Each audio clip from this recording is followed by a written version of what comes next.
Bonjour, bonjour tout le monde. Bonjour, est-ce que vous nous entendez bien? Est-ce que vous nous voyez bien? Les gens qui ne nous entendent pas de toute manière ne m'entendent pas. Je sais pas pourquoi à chaque fois je pose la question. Bonjour, Bonjour. Laetitia. Ouais. Bonjour tout le monde. N'hésitez pas à écrire. On n'est pas très nombreux cet après-midi, c'est vendredi après-midi, mais on est ensemble. Donc pour cette dernière conférence de la semaine, pour celles et ceux peut-être qui nous ont suivis toute la semaine, puisque c'est une semaine spéciale, elle a dit, de campagne, avec plein d'actions sur toute la France, à distance comme ça, et puis en physique. Cette semaine, nous, on l'a mis sous le signe de la transition écologique pour les entrepreneurs. C'est pour ça que pour nous, c'était super important de terminer la semaine en parlant de ça. Et donc, pour ça, on a invité deux entrepreneurs et Dominique. Je vais te laisser présenter Auguste. Oui, donc Dominique qui est bénévole à ADI dans le sud, c'est bien ça? Je te laisserai te présenter un peu plus en détail par la suite.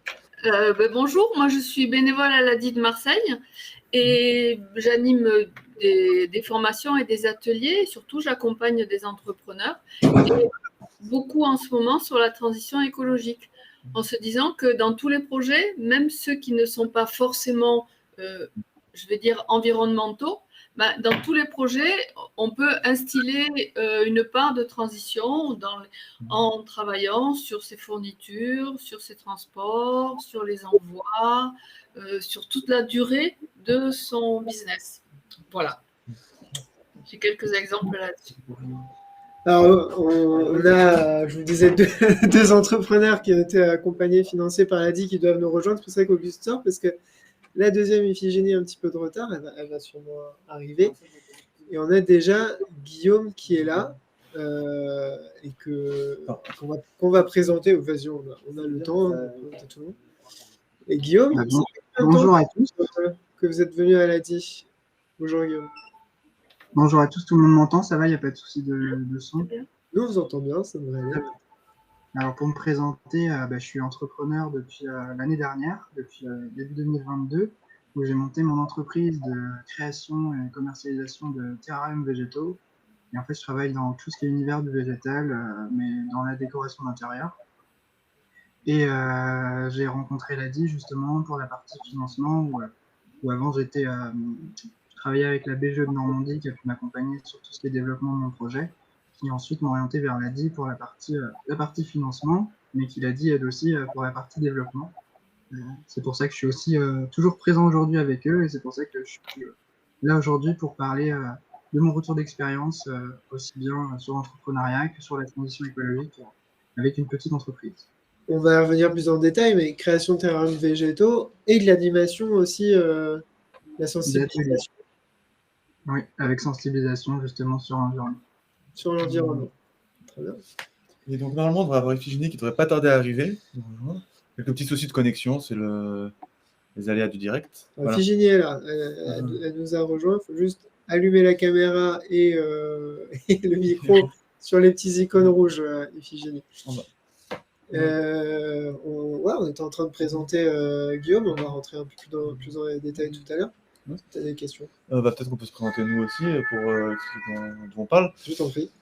Donc, bonjour à tous. Moi, je m'appelle Auguste. Je travaille au siège de l'ADI et notamment sur l'offre d'accompagnement du public ADI, des gens qu'on finance, sur la transition écologique, mais aussi sur des aspects plus larges comme l'aide à l'administratif, la comptabilité, gestion et tout ça. Donc voilà, j'ai aussi pouvoir participer à cette conférence-là en mettant un peu en perspective ce que peut vous proposer l'ADI pour vous accompagner dans la transition écologique. Et je terminerai en disant que vous pouvez voir que je me suis habillé en conséquence parce que j'ai mis un t-shirt rayé qui fait des effets un peu étranges. Voilà. Plus jamais. Donc moi, je m'appelle Simon, je travaille aussi à l'ADI, je suis en charge de ce programme de webconférence. Donc on a animé tous les jours cette semaine, mais d'habitude c'est une fois par semaine. Et je travaille plutôt, donc Auguste sur l'accompagnement et moi plutôt sur la partie développement, c'est-à-dire comment toucher des nouveaux entrepreneurs, des personnes qui ont moins accès au financement ou à l'accompagnement, notamment au quartier prioritaire, c'est-à-dire en banlieue, des travailleurs en situation de handicap, voilà, des travailleurs ubérisés, donc toucher un petit peu ces publics-là qui sont isolés. peut-être moins votre cas. D'ailleurs, on ne vous a pas demandé où vous étiez. N'hésitez pas à écrire dans le chat où vous en êtes dans votre projet, si vous êtes déjà en activité, si vous êtes en projet de création, et puis pourquoi la transition écologique. Et puis, on va peut-être rentrer en détail dans le projet, pardon, c'est plus un projet, là, dans l'entreprise, dans l'activité de Guillaume. Oui. J'ai écrit quelques... c'est pas la bonne slide, donc je vais revenir là-dessus. Pas bon ce que je t'ai envoyé. Je vais mettre la mienne. Guillaume, d'où c'est venu cette idée de terrarium végétaux, de sensibilisation aussi, on l'a dit, à l'environnement. Et pourquoi ce projet qui, je disais tout à l'heure, est déjà, entre guillemets, écolo-natif, c'est déjà un projet impact, c'est du tout. Alors en fait, il faut savoir que j'ai toujours baigné dans le milieu environnement, la nature depuis tout petit. J'ai grandi en campagne. Mais c'est vrai que jusqu'à présent, j'ai toujours été attiré par les animaux. Les végétaux, c'était pas quelque chose qui pouvait m'attirer spécialement parce que j'en avais tout le temps autour de moi. Jusqu'au jour où j'ai découvert les terrariums par simple curiosité à un marché. Et de fil en aiguille, je me suis passionné pour ça. J'en ai fait de plus en plus. Et j'ai adoré ce côté-là. Et l'idée a germé peu à peu d'en faire ma propre entreprise, mais je voulais avoir un concept qui justement soit en rapport avec mes valeurs à l'environnement et quelque chose qui se démarque de ce qu'on peut retrouver un peu facilement partout ailleurs. Et du coup, l'idée que j'ai eue, c'est de proposer le fait d'avoir des personnalisations en recyclant des contenants qui ne servent plus du tout, qui traînent dans les placards ou même qui sont achinés sur les brocantes, les choses comme ça, et leur donner une seconde utilité, plutôt qu'en fait ils soient bons à être au recyclage ou à la casse, tout simplement, parce que tous les contenants en verre ne sont pas recyclables. Et bien souvent, c'est juste de la perte et ça pollue à leur façon, parce que soit ça finit au fond de l'océan pour certains, voire ça prend la poussière, je ne sais où. Donc c'était vraiment le but d'avoir cet impact-là, tout en intégrant des valeurs qui me tiennent à cœur. Et par plein de petites actions, même au sein de mon entreprise, j'ai réussi à mettre plus en plus d'impact justement à réduire mon empreinte carbone par plein de petits éco-gestes. Quel geste, vous êtes déjà le projet en soi à impact, ça veut dire qu'il y a encore d'autres gestes que vous avez. Oui, ouais. Même une fois lancé, en fait, que bien souvent on pense à niveau véhicule, on essaye de faire au mieux, mais c'est pas toujours évident quand on commence. On pense aux choses qui sont assez grandes, mais il y a des petites actions auxquelles on va pas forcément penser. En choses toutes bêtes, mais moi, c'est les produits d'entretien ménager, tout ça. C'est tout bête, mais j'ai retiré tout ce qui est produits chimiques. Et à la bonne vieille méthode à l'ancienne des produits naturels, savon de Marseille et puis vinaigre blanc, ils fonctionnent tout aussi bien et qui sont beaucoup plus respectueux de l'environnement. Et c'est plein de petits gestes comme ça qui ont fait que aujourd'hui, je tends quand même à la transition écologique avec ma petite entreprise. Iphigénie nous a rejoint, merci. Bonjour Iphigénie, on était sur le projet de Guillaume, on va passer à vous après, n'hésitez pas à réagir aussi. Est-ce que tu as des questions pour Guillaume, Auguste? Ouais, c'est plutôt une question que j'ai envie de poser à Dominique. Est-ce que sur les projets qu'elle a pu voir au quotidien, il y avait ces petits gestes-là dont Guillaume nous parle, que les porteurs de projets peuvent mettre en place et qu'elle voit, dont les gens sont pas. Oui, il y a des projets tout bêtes, si tu veux, du client qui envoie normalement ses produits. En fait, il fabrique des bijoux. Il fabrique des bijoux, Nathan, et la plupart du temps, il les envoie par la poste sous un emballage sécurisé, etc. Et puis, il s'est rendu compte que dans sa clientèle, il avait beaucoup de gens qui habitaient dans la ville, à Marseille, et donc qui pouvaient très bien les livrer à vélo. Il a acheté un vélo, quoi. Et il livre ses bijoux. Alors, donc, il a deux sortes de manières de livrer. Une fois par la poste, et puis tout ce qui est prêt, il les livre à vélo. Voilà, c'est un petit exemple, mais si tu veux, c'est en travaillant avec lui qu'on a vu que finalement, son projet, on pouvait vraiment avoir une niche, enfin un endroit où on était un peu plus éco-responsable. En travaillant avec lui et puis en regardant l'environnement de l'entreprise, parce que tu dis c'est aussi voir les habitudes des clients. Ouais. C'est ça? Oui, ben c'est ça. Voir les habitudes des clients et voir, de nos clients, voir comment ils faisaient. Finalement, ils pouvaient très bien remettre en question sa façon de livrer. C'est la question que j'avais justement posée à Guillaume. C'est Guillaume. Alors, j'en viens. On va voir vos commentaires dans le chat après, ne vous inquiétez pas. Et Guillaume, moi, ce que j'ai découvert en lisant le projet, c'est que vous aviez déjà plusieurs années d'expérience sur ce projet-là. Il a longtemps été mûri, travaillé, et ça vous a laissé le temps peut-être justement de voir, de changer peut-être de clientèle, de voir les habitudes, de voir. Est-ce que vous avez travaillé là-dessus sur à qui je m'adresse, quels sont les besoins, et donc peut-être mon projet il évolue en fonction de ça. Oui, bah oui, tout à fait. Alors c'est vrai que malgré que mon entreprise a été lancée en 2022, j'ai quand même pas mal de recul sur vraiment la conception de Terrarium. Ça fera même 7 ans à la fin de l'année que l'on fait. Donc niveau retour de ce que les gens peuvent en penser, même sur la durabilité, ce genre de choses, tout ça, j'ai beaucoup d'expérience. Et c'est vrai que ça aide aussi à s'adapter facilement à la demande, à avoir de nouvelles idées, justement, pour pouvoir s'adapter à ce qui peut être fait et se démarquer, justement, avoir une valeur ajoutée par rapport à ce que fait la concurrence. Et c'est très important, justement, que dans chacun de vos projets, en fait, vous ayez une valeur ajoutée qui soit quelque chose propre à vous, qui soit reconnaissable par votre image, où c'est vraiment un plus que vous allez apporter par rapport à ce qu'on peut trouver ailleurs. Et c'est ce qui vous permettra aussi d'attendre des clients qui iront spécialement chez vous parce que vous êtes les seuls à proposer ce service-là. On va peut-être présenter l'activité d'Iphigénie avant de aussi reparler à tous les deux de l'impact de l'écologie, de la transition écologique dans vos projets et puis dans la vie de l'entreprise. Iphigénie, je vais peut-être la présenter, Auguste. Donc Iphigénie, pareil, cliente Adi, qui a créé en 2017 Green Oils Holding, et donc qui est une entreprise notamment de reconversion de voitures, c'est bien ça? Je te laisse expliquer plus en détail.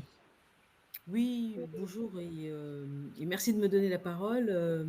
Effectivement, donc moi je viens du secteur automobile où j'ai travaillé pendant plus de 30 ans chez Renault et chez PSA comme directrice de divers projets. Et en 2020, j'ai tout abandonné pour créer Greenolis, pour me spécialiser sur le verdissement des véhicules du parc existant et notamment les diesels, parce qu'en fait, avec la loi climat résilience, je me suis aperçue qu'il y avait des solutions pour les véhicules essence, mais il n'y avait rien pour les dieselistes.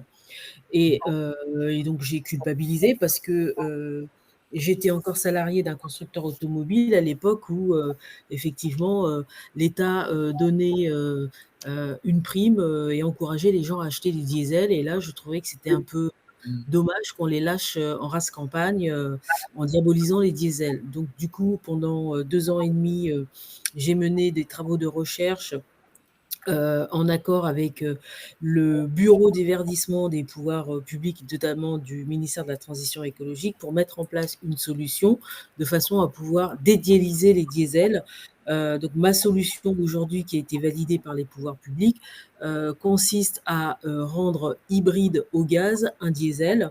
Donc j'ai pas totalement innové, hein. Si j'ai innové parce que je suis partie d'un existant qui était la conversion des véhicules essence au GPL, et j'ai fait en sorte que ce soit applicable au diesel.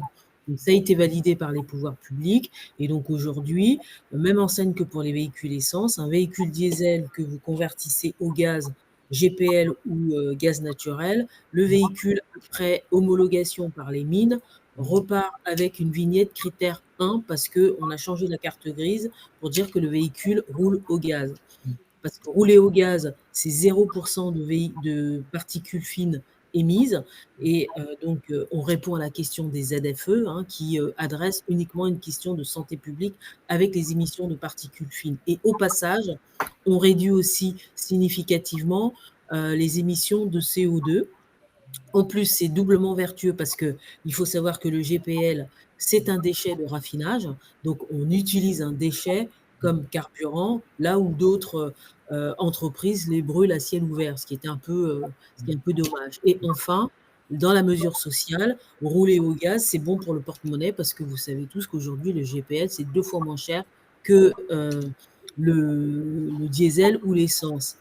Et dernier bénéfice, c'est pas des moindres, là, au niveau national, il faut savoir que rouler au gaz, ça contribue à rééquilibrer, ça j'en parlerai à monsieur le maire, la balance commerciale de la France parce que vous savez qu'un véhicule qui roule au diesel consomme beaucoup moins qu'un véhicule essence et donc du coup, on importe beaucoup moins de carburant que pour l'essence. Et donc maintenant, si en plus le diesel, le moteur il roule en plus au gaz, eh ben, ça réduit encore le niveau d'importation du carburant parce que vous faites également des économies de carburant. Donc rouler au diesel, au GPL ou au gaz, ça rend le véhicule propre et ça rend le véhicule sobre. Juste une petite précision pour ceux qui ne savent pas encore. Mais ce qu'on appelle ZFE, c'est les zones à faible émission et qui rentrent en vigueur, sont déjà en vigueur, mais qui vont devenir de plus en plus restrictives, notamment avec les premières amendes qui devraient arriver d'ici 2024, et qui restreignent l'accès à certaines villes, à 11 métropoles. Et notamment, les règles dépendent un peu de différentes ZFE. Mais voilà, à Paris, c'est bientôt critères 1, 2, 3 qui vont être autorisés, le reste plus compliqué. Donc c'est vraiment un élément à prendre en compte pour le développement d'un projet entrepreneurial, notamment quand on est dans un centre-ville. Justement, Tout à fait. J'allais vous poser qui sont vos clients, parce que nous, c'est quelque chose sur lequel on travaille beaucoup à l'ADIS, en tout cas un des sujets qui nous intéresse beaucoup, c'est ces ZFE-là dans les grandes agglomérations, mais on peut avoir le même sujet en réalité, là où on a beaucoup de mobilité, beaucoup de déplacements forcément entre les différents pôles urbains. Tout ça coûte cher, les véhicules coûtent de plus en plus cher, y compris d'occasion, et les carburants coûtent cher aussi. Vous disiez tout de suite que passer au GPL, c'était moins cher.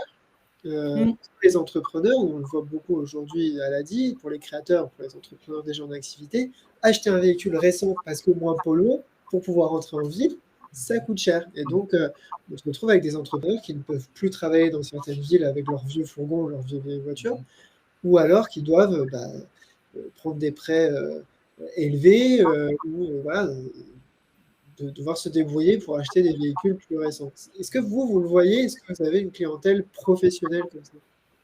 Oui, tout à fait. Donc aujourd'hui, effectivement, j'ai 2 publics, le B2C et le B2B, c'est-à-dire les gestionnaires de flotte, à savoir les artisans, et puis des grosses flottes comme par exemple la Poste. Il faut savoir qu'aujourd'hui, une entreprise comme la Poste, aujourd'hui impose à ses sous-traitants donc artisans transporteurs, d'être bas carbone, sinon la Poste ne renouvellera pas le partenariat.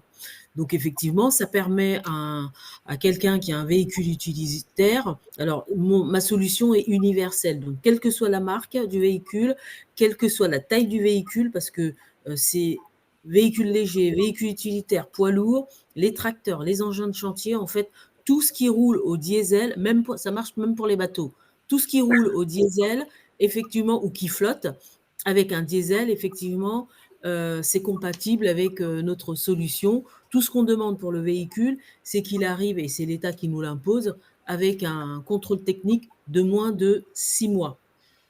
Voilà. Et ça consiste en quoi? On n'enlève rien du véhicule, on vous rajoute un deuxième réservoir, donc ça veut dire qu'on vous rajoute minimum 400 km d'autonomie en plus de ce que vous avez. On crée un deuxième système parallèle et le moteur d'origine fonctionne également au GPL. Et alors, à terme, c'est rentable? Tout à fait, c'est-à-dire pour quelqu'un qui fait minimum 16 000 km par an, il s'est rentabilisé au bout de 9 mois. Parce que vous avez un double gain. Le premier, c'est qu'effectivement, à la pompe, ça coûte moins cher, mais c'est surtout que le véhicule consomme 25% de carburant en moins, donc, ce qui n'est pas négligeable. J'ai une question pour Dominique, justement, qui accompagne beaucoup d'entrepreneurs dans cette thématique-là, d'éco-gestes, aussi donc ce qui peut peut-être à terme être rentable, notamment l'économie de coûts dans ces éco-gestes. La mobilité, j'imagine que c'est un sujet central qui revient beaucoup pour les entrepreneurs que tu vois. Ben oui, la mobilité, justement, j'avais une question, je répondrai, mais la mobilité, c'est une question que j'avais à Iphigénie. Elle nous a parlé du bureau de verdissement du ministère. Comment on s'adresse, comment on les trouve Alors, il faut savoir que moi, pour mener mon projet, j'avais repris mes études et donc j'ai fait un exécutif master à Sciences Po, management des politiques publiques, ça s'invente pas, parce que je savais qu'à un moment donné, j'allais devoir parler avec les politiques et qu'ils ne parlent pas le même langage que nous. Et donc, ça m'a permis d'accéder au réseau, parce que la France, c'est quand même une société clanique, et notamment le réseau alumni de Sciences Po. Et c'est comme ça que j'ai tiré les fils. J'ai dit, bon, ben voilà, monsieur, donc j'ai eu les coordonnées. Je dis, bon, voilà, j'ai fait Sciences Po comme vous. Voilà, moi, je suis dans la pratique, la mise en œuvre de vos lois. Est-ce qu'on peut se rencontrer? Parce que j'ai un vrai sujet de société avec une réponse qui peut aider des millions de gens. Et c'est comme ça que ils m'ont ouvert la porte et puis ils ont créé, ils se sont mis en mode projet avec moi et donc du coup, ça m'a permis d'avancer dans mes recherches, de leur fournir régulièrement des résultats de tests parce que j'ai dû fournir des tests de gaz, j'ai dû appliquer ma solution sur tout un panel de véhicules représentatifs du parc français pour être certain que c'était compatible. Et au bout de 2 ans et demi, j'ai eu un super mail que j'ai encadré en disant « vous pouvez y aller ». D'accord. Merci. Oui, donc Simon, tu me demandais comment quand on accompagne les entrepreneurs, on les aide à résoudre ce problème de la mobilité et en particulier des ZFE. Moi, je suis à Marseille, la ZFE, c'est centre-ville. Et donc, bon, même si on n'a pas, pour le moment, on n'a pas d'amende quand on passe, mais on peut avoir des amendes quand on stationne dans le centre-ville. Ah oui. Oui, parce que quand on passe, ils ne nous voient pas passer. Mais si on stationne avec une voiture critère 5, ben, on a le PV, quoi. Eh ben justement, je suis bien aise d'entendre que vous êtes à Marseille parce que justement, je voulais tirer ce fil-là parce que aujourd'hui, on a réussi à avoir comme client Toulouse Métropole. Donc, ils nous ont donné des véhicules à convertir. Rétro-pédalier Toulouse, donc il y a un petit peu de temps, mais ça va arriver. Ah, pardon. Pour les professionnels, pardon, je disais. Oui, voilà. Et donc, parce que Toulouse, ça y est passé en ZFE. Et donc, du coup, Toulouse Métropole, qui doit être exemplaire, nous a donné des véhicules à convertir. Ça y est, c'est en cours d'homologation. Et donc, fort de ce résultat, je m'étais dit, pourquoi ne pas proposer ça à d'autres régions? Et j'avais appris que Marseille venait de passer en ZFE. Et comme les journalistes communiquent sur le fait que c'est une mesure qui est punitive pour un nombre de personnes, eh ben, l'idée, c'était de dire, vous inquiétez pas, maintenant, il y a une solution. Oui. Non, mais c'est vrai et que tu joignes la métropole, c'est une bonne idée parce que effectivement, c'est un vrai problème dans les grandes villes, quoi. Pour pas que la ZFE fabrique de l'exclusion. On est bien d'accord là-dessus. Alors moi, si vous avez des contacts, moi, je suis preneuse. Parce que nous, on est là aussi pour accompagner les entrepreneurs. Donc, on est d'accord pour dire que les mesures écologiques et environnementales, elles sont importantes, évidemment, mais ne doivent pas être excluantes, ni économiquement, ni socialement. Voilà. Il y a une vraie dichotomie là pour le coup.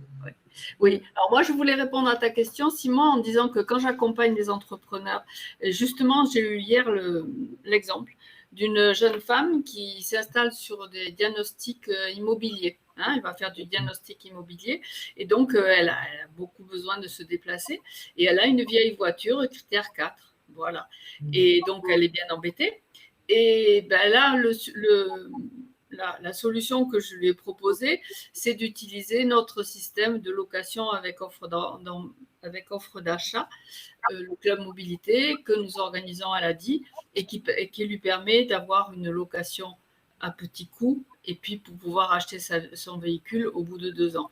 Donc, bon, là, je l'ai mise dans les mains du conseiller. qui va s'occuper de son option, de son achat. Mais elle était hyper contente de voir que l'ADI pouvait l'accompagner dans cette location avec offre d'achat. Oui. Voilà, essentiellement ce que je fais moi dans les histoires de véhicules, mais la proposition d'Iphigénie, elle est hyper intéressante. Hein. Disons que si vous voulez, ma proposition pour un artisan, ça lui évite d'avoir la double peine. Première peine, c'est effectivement j'investis dans un véhicule neuf, donc c'est des coûts additionnels. Deuxième peine, c'est que je suis obligée de réaménager l'intérieur parce qu'un véhicule utilitaire, les constructeurs, nous, on les vend nus et les gens sont obligés d'aménager et de coffrer également l'extérieur pour mettre leur image. Oui, c'est vrai. Alors qu'avec ma solution, ils gardent le même véhicule, sauf que il est dépollué. Alors, vous m'avez pas posé la question, ça coûte pas plus cher qu'un vélo électrique, vous voyez? Ouais. C'est abordable. C'est combien? C'est combien? C'est à partir de 2 500 € TTC. D'accord. Effectivement, c'est pas plus cher qu'un vélo électrique, surtout cargo. J'ai une question pour Guillaume avant de te laisser poser la tienne, Auguste, parce que depuis tout à l'heure, on parle beaucoup avec Iphigénie de réglementation, on parle de zone à faible émission. Iphigénie nous disait que il y a eu j'imagine, une phase de prototypage, donc aussi avoir une certification. Pour ça, il faut du réseau aussi, aller discuter un peu avec les politiques, avec quoi. Est-ce que vous avez dû passer par cette phase de réglementation? Est-ce que ça a été un frein ou au contraire, le fait d'avoir un produit, un projet plutôt innovant, ça permet de passer sur des réglementations qui n'existent peut-être pas encore? Pour le coup, c'est vrai qu'au niveau du végétal et du coup, je travaille aussi avec du vivant, les réglementations en France, c'est plutôt tolérable. Il n'y a que si je vendrais à l'étranger où là, effectivement, il y a des normes pour tout ce qui est espèces invasives, ce genre de choses qui seraient compliquées. Mais tant que ça reste dans l'Europe, ça reste à peu près acceptable. Mais c'est vrai que je n'ai pas rencontré de frein particulier vis-à-vis de ça. Et même au niveau de mon véhicule, j'ai la chance qu'il rentre dans les critères, je crois que je suis critère 2 de la ZFE. Et étant basé à Rouen, ils ont fait partie des premières villes qui ont été justement à entrer justement dans ce processus-là.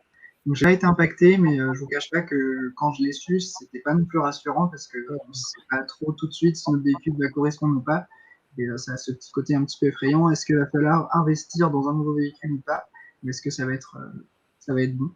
Et donc à ce sujet-là, j'ai pas trop été. Tout le stock à acheter, c'était déjà conséquent pour vous. Oui, c'était assez conséquent et honnêtement, j'ai pas du tout été embêté au niveau des réglementations. C'est passé sans souci. Oui. Et moi, j'avais aussi une question pour toi, Guillaume. Quand on travaille sur le vivant comme ça, est-ce que c'est facile de trouver de la clientèle? Est-ce qu'aujourd'hui, tu travailles principalement sur la métropole de Rouen ou est-ce que tu es partout en France, voire en Europe? Et est-ce que le fait de travailler comme ça sur un projet de transition écologique et tout ça, ça a été plutôt un avantage pour toi ou plutôt au début difficile de se faire connaître et source de complications? Faut savoir que déjà les terrains végétaux, une fois qu'ils sont confectionnés, c'est pas quelque chose qui est facilement transportable. Surtout pour démarquer de la concurrence, j'ai pas été dans de la sophistication et au contraire, mes créations sont beaucoup détaillées. Donc, ce qui est du coup une plus-value par rapport à ce qui se fait ailleurs. Pour des tarifs équivalents, en fait, je vais avoir beaucoup plus de détails dans mes créations que les autres. Et malheureusement, pour tout ce qui est envoi, c'est très compliqué et ça a été plus un frein, ça, au début, parce que fallait que j'assure les livraisons par moi-même. Tout ce qui est services postaux, ce genre de choses, c'est un coût énorme pour le client que je voulais pas répercuter. Donc, à faire les livraisons par moi-même, écologiquement, c'était pas forcément une bonne chose non plus.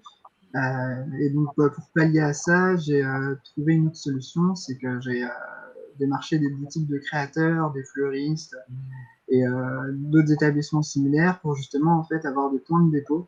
Ça fait que les gens, quand ils se rendent dans le centre-ville de Rouen ou dans une ville par exemple, au moins ils peuvent justement avoir mes créations à disposition qui sont déjà présentes. Et même pour les commandes, en fait, moi je profite de mutualiser des trajets où je me rends, où je suis de passage pas très loin et de justement réduire non seulement mon empreinte carbone en limitant mes trajets, mais en optimisant chacun d'entre eux pour pouvoir faire d'une pierre deux coups à chaque fois. Donc, c'est comme ça que j'ai pallié au système de livraison et maintenant j'en fais très rarement. C'est très très rare où j'en fais. Les gens se débrouillent toujours pour avoir un point de dépôt assez proche de chez nous. Et pour la question de vente internationale, nationale ou locale, actuellement, je suis assez local. J'occupe une bonne partie de la Normandie, pas la totalité, mais une bonne partie. Je suis assez visible parce que j'ai commencé où du coup j'avais zéro visibilité. C'est bien souvent ce qui bloque à tous hein, quand on commence une entreprise. On ne sait pas justement comment se faire connaître. Et même si on est sur les réseaux, en fait, les réseaux, ça fait pas tout. Les gens peuvent vous suivre, vous liker. Mais pour autant, est-ce que derrière, ça va être vos clients? Il y en a beaucoup qui peuvent être même pas du tout de la France, du pays étranger, mais qui aiment votre travail. Donc, ce qui est, certes, c'est valorisant, mais derrière, ça ne va pas vous faire vivre. Et donc, si jamais ça marche pas directement par les réseaux à faire le buzz, ce qu'il faut, c'est aller direct sur le terrain et justement créer vous-même votre propre réseau. Tout dépend comment, quel produit vous vendez ou quelle prestation vous faites. Ça, c'est à adapter selon vos besoins et votre activité. Moi, dans mon cas, c'était par les marchés artisanaux. Donc, j'ai vraiment démarché tous les marchés artisanaux et j'ai commencé par ça. Et en fait, ça m'a apporté tellement parce que maintenant, je suis connu dans une grande partie de la Normandie et j'ai régulièrement des commandes où même les gens savent où me retrouver, où trouver mes créations. Donc ça fait que j'ai un revenu régulier et qui est même croissant depuis mes débuts. Ça se fait beaucoup sur du bouche à oreille, j'imagine aussi, pour tous les deux. Exactement. C'est vraiment ce qui est le plus rentable de tous. Niveau communication, le mieux restera le bouche à oreille. C'est intemporel, hein. Peu importe les années, malgré les évolutions technologiques et autres, bouche à oreille reste vraiment le meilleur atout. Enfin, pour tout et même quand on est bien déployé, c'est toujours ce qui marche le mieux.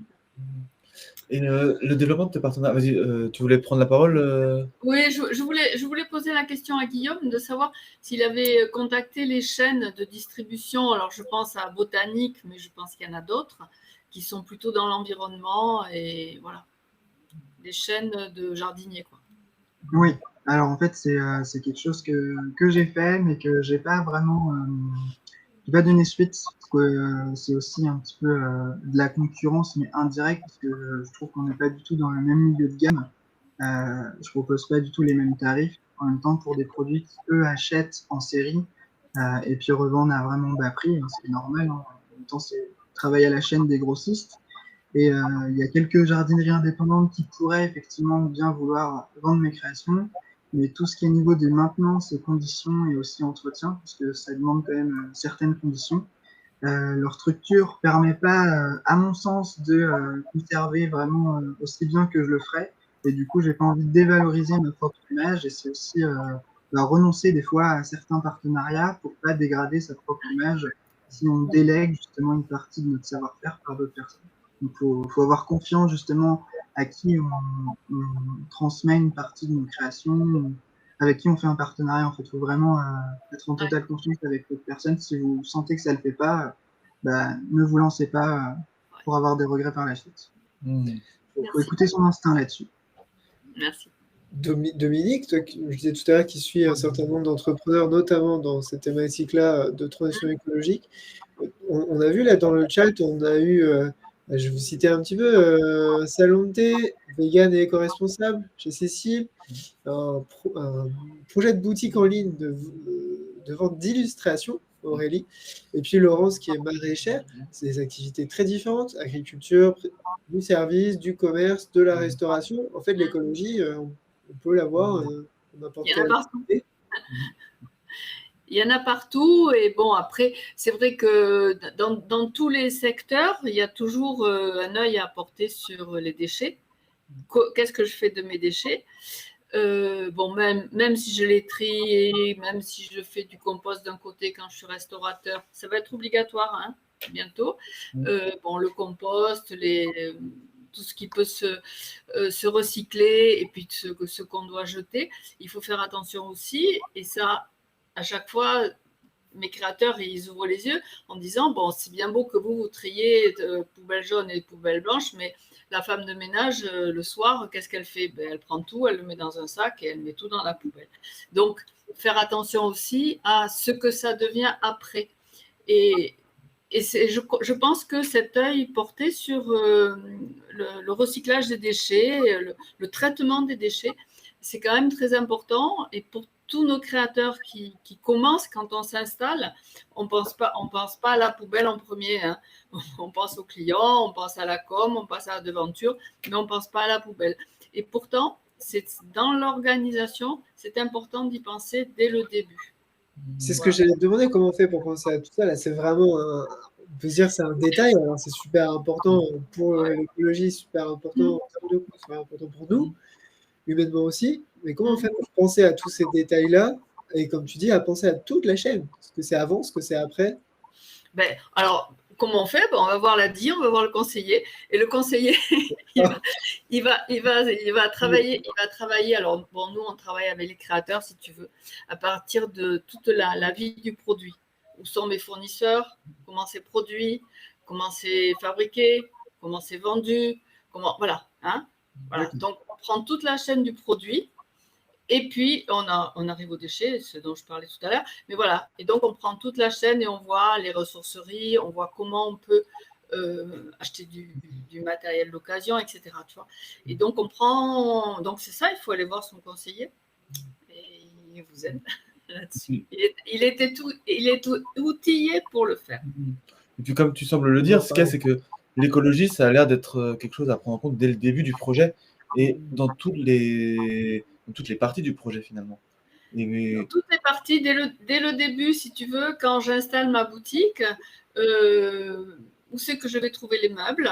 Je vais peut-être les trouver dans la ressourcerie qui est dans la rue d'à côté. Je vais peut-être les trouver chez un autre créateur de la DI.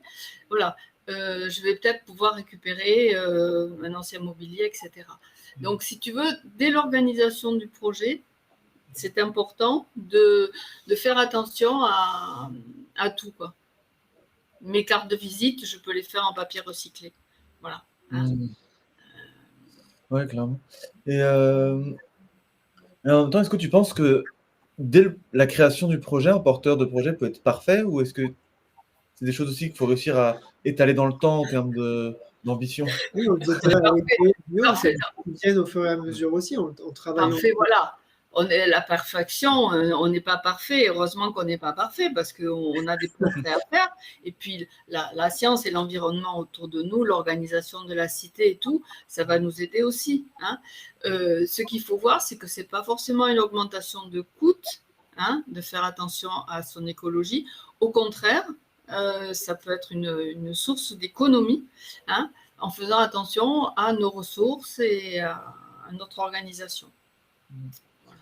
Et c'est pas contre-intuitif, on se dit c'est des investissements, c'est un coût. Et toi, tu nous dis c'est des investissements. Quand tu installes ta boutique, tu mets des meubles dans la boutique. Hein. Donc, si tu prends des meubles de deuxième main, mais ça te coûtera moins cher. Ce sont des amortissements, en fait. C'est un investissement. Alors, pourquoi j'ai le QR qui s'est été activé? Non, c'est moi qui ai fait une erreur de manipulation, pardon. Ah bon, ça va. Mais ça va. Très bien. Voilà. On retrouve Iphigénie, c'est plus intéressant. Merci. Et la question moi, que j'avais à vous poser, notamment Guillaume et Iphigénie, c'est aujourd'hui, demain dans votre démarche, demain dans votre démarche entrepreneuriale, est-ce qu'il y a des impacts encore que vous aimeriez bien minorer ou qu'est-ce que vous changeriez dans votre projet pour réduire encore l'impact environnemental de votre activité? Est-ce que vous avez déjà identifié des pistes ou est-ce que pour vous, c'est pas encore quelque chose de nécessaire et vous êtes bien avec le projet tel qu'il est? Moi, je dirais que le fait moi, donc c'est un projet de vie maintenant, le fait de vouloir apporter ma pierre à l'édifice du développement durable, et je rajouterais, il faut que ce développement il soit durable, mais il faut aussi qu'il soit soutenable, parce que c'est le volet qu'on a tendance à oublier un petit peu. Et donc, ça devient, pardon? Le volet social, humain, et pas que. Oui, c'est ça, exactement, parce que dans le vivant, il y a aussi l'être humain, et que contribuer au développement et de l'humanité, c'est l'accompagner de bout en bout, selon ses moyens et selon ses capacités. La transition, il ne faut pas qu'elle soit vécue de manière violente. Il faut qu'elle soit à tous les niveaux inclusive. Moi, en tous C'est-à-dire les qu'on ne peut cas, pas forcer non plus. comment? C'est-à-dire qu'on ne peut pas la forcer non plus, cette transition. Bah, Sœur, c'est-à-dire qu'il ne faut pas y aller à la baguette de manière violente parce que on n'est pas tous sur le même pied d'égalité. Donc certains y arrivent et peuvent se le permettre. Il faut savoir aujourd'hui que, moi j'apprends rien, mais il y a beaucoup de gens, des millions de foyers qui le 5 du mois sont à découvert. Comment est-ce qu'on les embarque dans la transition? C'est ça le vrai sujet, et ça c'est le plus grand nombre. Bon, voilà. Alors moi, à titre perso, effectivement, donc c'est une nouvelle façon de vivre, et dès la jeunesse de mon projet, effectivement, je ne concevais pas de verdir les véhicules sans regarder la big picture, c'est-à-dire toutes les parties prenantes qui interviennent dans la dans mon process, pour savoir eux aussi, que ce soit en amont ou en aval, comment ils vivent, quels sont les gestes au quotidien, quelles sont leurs actions colibri, parce que c'est comme ça qu'on y arrivera tous, pour pouvoir effectivement alimenter cette façon, cette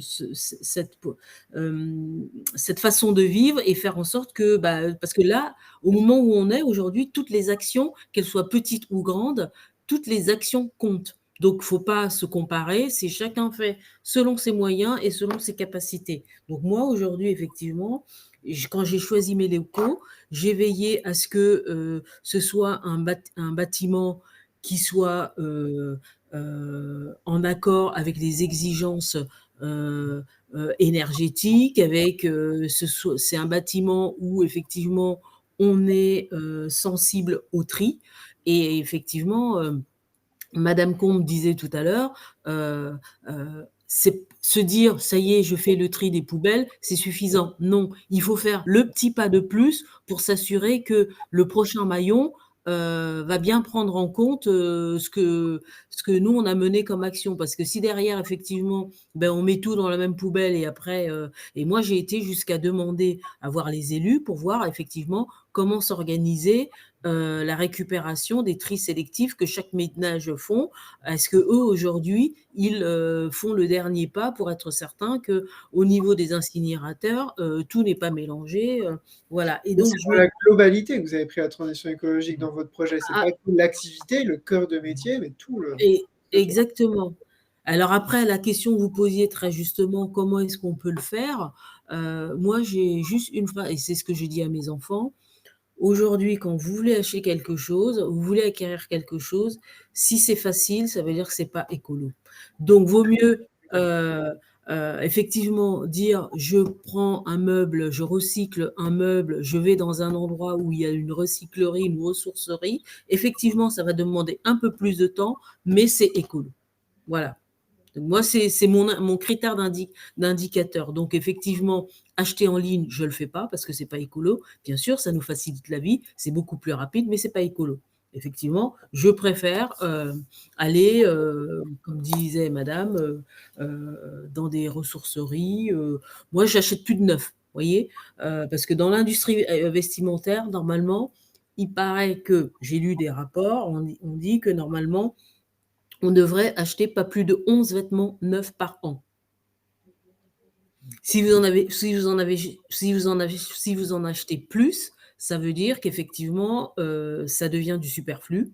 Et c'est ainsi qu'on se retrouve avec parfois 3 fois le même vêtement dans le placard, ou des pantalons qui ont 2 fois la même couleur, alors qu'on en a besoin d'un. Voilà, exactement. Voilà. Guillaume, je vous ai vu hocher la tête plusieurs fois. Même question qu'Auguste a posée. Est-ce qu'il y a encore du négatif ou des choses à améliorer dans votre projet? Alors, il y a toujours des choses à améliorer de toute façon, et c'est le but aussi de chaque entreprise, et de croître davantage, de s'adapter à ce qu'on vit tous les jours, aussi bien socialement, économiquement, enfin, sur tous les thèmes possibles. Et je rejoins Iphigénie sur le fait qu'en fait, il n'y a pas de petites actions qui comptent pas. Et justement, c'est plein de petites actions comme ça. Et il ne faut pas avoir peur non plus. Bien souvent, quand on parle de transition écologique, c'est quelque chose qui peut un petit peu effrayer. Et on se dit, mince, je vais pas avoir les moyens, ça va coûter cher. Honnêtement, c'est ce que je pensais au début. On se dit que pour être écologique, il faut avoir des ressources financières. Et à vrai dire, non, il y a plein de petits gestes qu'on peut faire, qu'on pense pas. Et notamment, effectivement, regarder tout en amont de la chaîne et jusqu'au bout. Et aussi bien pour vos fournisseurs, à chacun et chacune, c'est tout bête, mais regardez où est-ce qu'ils se fournissent, comment ils travaillent, s'il n'y a pas moyen justement de mutualiser certaines livraisons, si certains sont obligés d'avoir des livraisons. Je sais qu'il y a des fournisseurs qui, au lieu de vous livrer directement chez vous, peuvent avoir un pôle général où en fait ils reçoivent la même chose chaque semaine, toutes les commandes d'un coup, c'est mutualisé, et mine de rien, ça fait des trajets en moins. Et c'est des petites actions comme ça. Si vous ne pouvez pas justement avoir vos ressources localement, c'est un moyen justement d'avoir un impact un peu plus écologique par des petites actions menées comme ça. Même des choses un peu toutes bêtes, mais rien que personnellement, l'utilisation du terreau. En fait, aujourd'hui, beaucoup de terreaux sont utilisés avec de la tourbe. On détruit les tourbières qui sont en grande partie très menacé et ce n'est pas du tout quelque chose qui est utile de mettre de la tourbe dans les terreaux et simplement utiliser un terreau sans tourbe, c'est un petit pas de plus pour préserver une partie de l'environnement d'une manière différente. Et c'est plein de petites actions comme ça. Même au niveau, on parlait justement des cartes de visite, on ne se rend pas compte, mais aujourd'hui, les cartes de visite, c'est pas quelque chose qui va fonctionner énormément en termes de retour client. C'est un peu comme l'effet des flyers. On dit qu'en moyenne, c'est un flyer, enfin, 1000 flyers distribués pour un seul retour client derrière, qui peut paraître assez aberrant en termes d'écologie par rapport à le nombre d'impressions que c'est fait. Et il y a encore mieux que justement imprimer sur du papier recyclé. Il y a l'option des QR codes qui peuvent être beaucoup mieux parce qu'au moins vous faites une simple affiche avec un QR code où les gens peuvent soit être redirigés vers vos réseaux sociaux ou votre site internet qui du coup permet de toute façon rediriger et puis les gens s'abonnent, vous suivent comme ça, même avec vos posts réguliers, ils sont au courant des dernières informations. Parce que la carte de visite, bien souvent, elle est perdue dans le portefeuille ou collectionnée pour les nombreux collectionneurs qui du coup les collectionnent. Mais après, je vous dis pas. Tout le monde a beaucoup se renseigner, à être en veille surtout. Oui, tout à fait. Et je vous dis pas en avoir du tout, il faut en avoir quand même un minimum, tout dépend à quel public on s'adresse, parce que les professionnels, les QR codes, ça ne va pas les intéresser. Si vous cherchez vraiment un public professionnel, je vous conseille d'avoir vraiment une carte de visite dédiée. Mais même au niveau des fournisseurs, pareil, pour beaucoup, en fait, je suis très local, vraiment en proximité. Si je peux pas, je suis au niveau national, et si vraiment en dernier recours, je peux pas, je sors de la France. Mais voilà, il faut vraiment essayer de se renseigner au maximum. Alors, c'est vrai que c'est beaucoup de temps de recherche en amont si vous êtes vraiment encore en cours d'études de votre entreprise. Mais vous allez voir que, mine de rien, ce gros travail à faire en amont, ça va vous faire gagner un temps fou par la suite. Et on ne penserait pas, mais écologie rime avec économie. Parce que ces petits gestes vous font gagner, mine de rien, quelques petits sous petit à petit. Et ça vous évite aussi de racheter continuellement. Et au moins, ça vous fait durer dans le temps et vous avez des choses qui durent plus facilement. Pour les cartes de visite, le fait de passer au QR code, mine de rien, ça vous fait économiser beaucoup de cartes de visite. Parce que si vous pouvez justement avoir un public qui vient à vous, ils vont prendre des cartes de visite et en très peu de temps, vous pouvez en perdre plus de 500 000 en à peine 2 mois et ça part très très vite et mine de rien, c'est coûteux. Donc c'est plein de petits gestes, plein de petites choses comme ça qu'on peut trouver. Et même si on fait quelque chose, je vois, il y en a qui étaient des illustrations, je ne sais pas comment vous faites vos illustrations, si c'est de la reproduction par impression ou si c'est vraiment du travail à la main à chaque fois. Au niveau si c'est de l'aquarelle, toutes les palettes de couleurs, vous pouvez justement regarder auprès de vos fournisseurs comment elles sont produites. Parce que ce n'est pas forcément des gros groupes vers qui vous pouvez vous tourner, mais même il y a des petits artisans qui justement sont dans des démarches plus respectueuses, vont faire ça de manière traditionnelle à l'ancienne, en circuit court et du coup ça peut être bien de justement mener ces recherches-là pour vous faire gagner du temps et puis aussi ça fait toujours du bon au moral de se dire que on mène des petites actions qui sont utiles à la planète. Merci. Dominique, n'hésite pas à réactiver ton micro parce qu'il est éteint. Vas-y. Moi, j'ai parce que je vois que le temps file, on va doucement se diriger vers la fin de cette webconférence, de cette table ronde, qui était très intéressante et j'imagine très inspirante pour beaucoup des gens qui nous suivent. Moi, j'avais une question pour nos 3 intervenants. C'est aujourd'hui, si vous rencontriez un porteur de projet ou quelqu'un qui veut se lancer en tant qu'entrepreneur, est-ce que vous lui recommanderiez de prendre en compte la transition écologique au cœur de son projet? Si oui, pourquoi? Quels arguments vous mettriez en avant et quels sont les premiers conseils que vous lui donneriez pour commencer, justement, en prenant en compte que c'est quelqu'un de pas forcément très sensibilisé, mais comment est-ce que la personne peut commencer à se prendre en compte la transition écologique? C'est une question un peu complexe, donc évidemment, qu'est-ce qui vous vient comme ça en tête et est-ce que vous avez des conseils sur comment est-ce qu'on peut commencer à prendre en compte la transition écologique? Toi, Guillaume, tu as un peu répondu là via la réponse à la dernière question. Des petits gestes et puis quelque chose Mais que... alors, moi, je dirais, la première des choses, c'est de regarder autour de soi ce qu'il y a comme problème. Parce qu'aujourd'hui, moi, je fais partie de ceux qui pensent que créer une entreprise, c'est pas rien. C'est pas rien. Et créer des nouveaux produits et faire un plan marketing derrière pour convaincre les gens que ce produit-là est bon pour eux, je pense que c'est dépassé aujourd'hui. Il y a tellement de problèmes à résoudre que forcément, ça aura un trait avec l'écologie. Moi, je dirais, regardez d'abord autour de vous ce qu'il y a comme problème à résoudre, et notamment des problèmes de société ou des problèmes de santé ou j'en sais pas.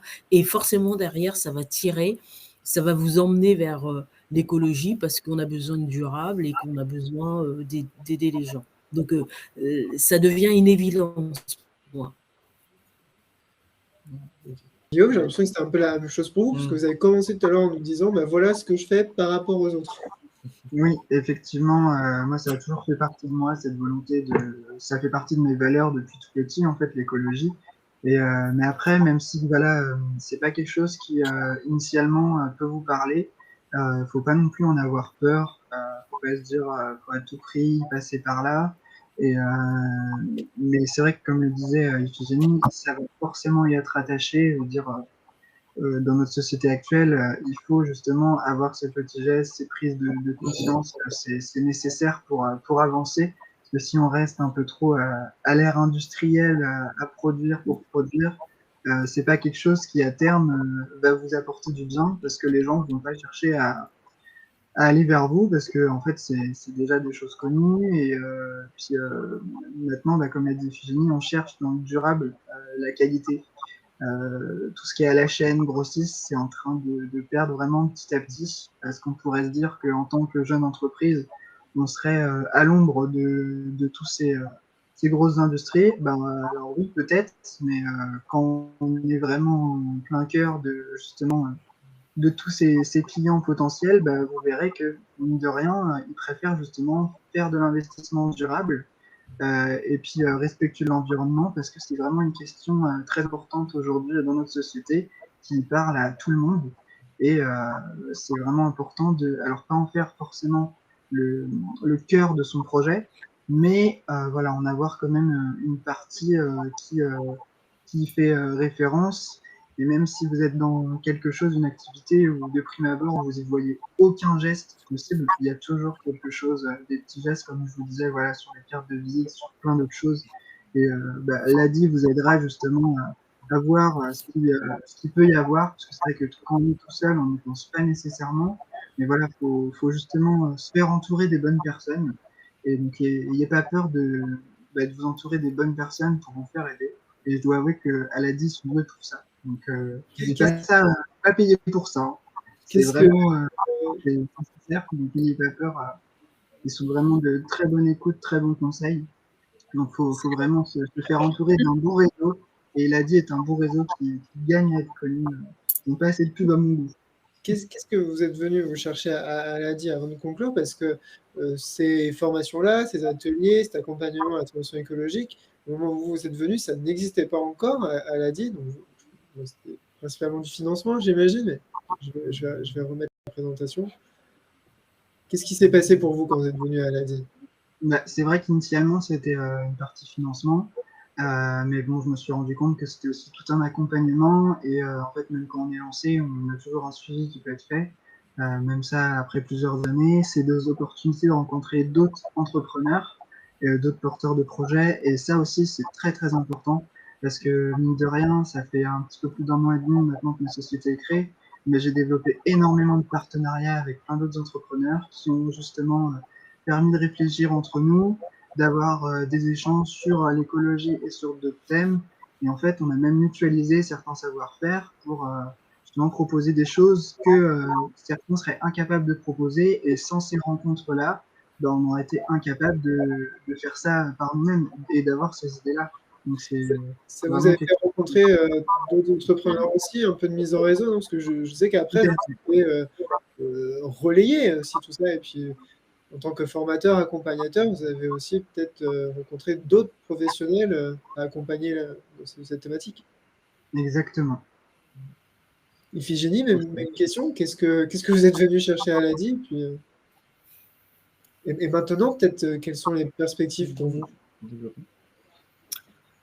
Alors, moi, j'ai eu la chance de rencontrer l'ADI et l'ADI a cru en mon projet, dans le sens où, donc après mes 2 années de recherche et développement, sur mes deniers propres, j'étais littéralement exsangue.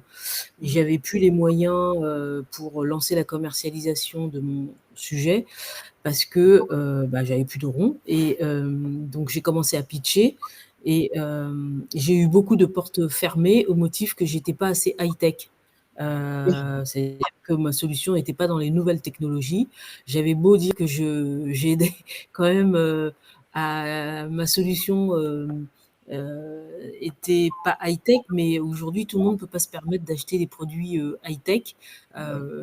Et donc et seul l'ADI a cru en mon projet et m'a donné le coup de pouce financier qui a permis de faire levier après par la suite auprès d'établissements bancaires pour lever des fonds plus conséquents. Et c'est là où je suis je remercie grandement l'ADI parce qu'effectivement, je trouve que l'ADI est un acteur qui a vraiment les 2 pieds ancrés dans la réalité des gens et dans la réalité de ce qu'on peut faire dans les petits pas, justement, les petites actions colibri qu'on peut mener collectivement. Et ça, pour ça, je trouve que l'ADI est un partenaire extraordinaire là-dessus. Et donc moi, ça m'a permis effectivement d'aller chercher d'autres fonds et d'ouvrir mes 2 ateliers aujourd'hui où je peux convertir les véhicules parce que ma stratégie, c'était d'ouvrir des ateliers localement de façon à ce que les gens n'aient pas des kilomètres et des kilomètres à faire pour venir convertir leur véhicule. Et la deuxième chose que je suis venue chercher à l'ADI, c'est parce que je sais que l'ADI accompagne aussi des garagistes, des acteurs dans la réparation de véhicules, c'était de voir comment, à travers l'ADI, je pouvais nouer des partenariats avec eux pour, et là du coup c'est mon volet social, pour leur apporter un complément d'activité, parce qu'on sait que demain, tous les garagistes ne pourront pas entretenir les véhicules électriques parce que déjà l'État a mis une barrière à l'entrée. Tout le monde ne peut pas manipuler une batterie. Et, il y a quand même un facteur dangereux qui fait que il faut être certifié pour ça. Et en plus, les véhicules électriques, il n'y a pas autant de travail d'entretien que sur les véhicules thermiques. Donc ça veut dire que à terme, il n'y aura pas du boulot pour tout le monde. C'est pas une problématique pour les mécaniciens et les garagistes. Et on salue aussi Hamza et Aïda, qui sont vos conseillères, c'est ça? Ainsi que Simon, qui est derrière le chat et qui contribue à répondre à vos questions. Justement, avant de clôturer, est-ce que tu peux peut-être me dire, Auguste, ce qui existe maintenant salut Simon, ce qui existe maintenant, elle a dit, les ateliers, l'accompagnement pour les professionnels? Ouais. Et on va finir là-dessus. Complètement. Alors, il faut savoir que déjà, l'ADI vous accompagne de plusieurs manières. C'est-à-dire que vous soyez déjà client ADI ou pas, sur le site adi.org, vous pouvez retrouver des fiches éco-gestes qui sont à votre disposition. Il y en a au nombre de 5 sur la restauration, dans le bâtiment. Il y en a encore plus assez de transport, les épiceries. Enfin bref, comment est-ce que vous pouvez lancer votre projet en lien avec la transition écologique. Vous avez également des fiches pratiques, une centaine de fiches pratiques, dont une cinquantaine maintenant sont équipées de petits encarts TEI qui vous accompagnent sur comment est-ce que vous pouvez prendre en compte la transition écologique, quel que soit le secteur d'activité. Et au-delà de ça, en antenne et en agence, vous pouvez retrouver des ateliers, et Dominique aussi, également, qui accompagne beaucoup de porteurs de projets sur ces thématiques-là. Mais on vous propose en effet des ateliers, sur ces questions-là, transition écologique, mais même au plus large, et on essaie de prendre de plus en plus en compte la transition écologique tout au long de votre parcours. Et surtout, si vous êtes déjà en activité, on a aussi mis en place un fonds qui s'appelle le PAC Transition écologique, prêt d'apport en capital transition écologique, qui est à taux zéro et qui vous permet, en complément d'un microcrédit, de financer des actions pour réduire l'impact environnemental de votre entreprise. Sur ce, est-ce que Iphigénie et Guillaume... Juste pour synthétiser, donc un financement transition écologique, mobilité aussi pour ça, coaching avec Dominique, enfin un atelier de transition écologique et puis les fiches pratiques. Pas mal. Je voulais vous demander, avant de conclure, Guillaume et Iphigénie, est-ce que vous voulez donner un peu des informations sur là où on peut vous retrouver, si jamais les personnes veulent faire appel à vous pour vos services ou autres? Oui, avec grand plaisir. Allez-y. Alors, moi, c'est greenolis.fr, donc je retape. Oui. Si vous avez le lien, je peux le savoir dans le chat, mais on peut le. Greenolis, c'est site greenolis.fr. Il y a une fiche contact et avec numéro de téléphone, adresse mail, il y a tout. Super.